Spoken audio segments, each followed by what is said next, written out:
Ki bani kula soyayya zamiyo,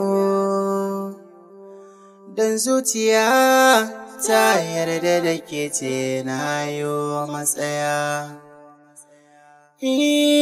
Kaɗan da kaɗan sanki ya kamun zuciya,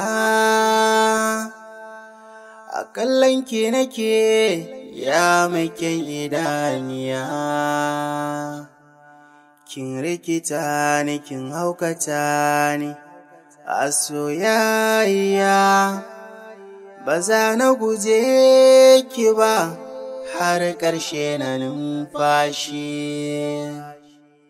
Matsayin da kike ba wata kamar yake, dan ko a ina zuma ke kin fi rake.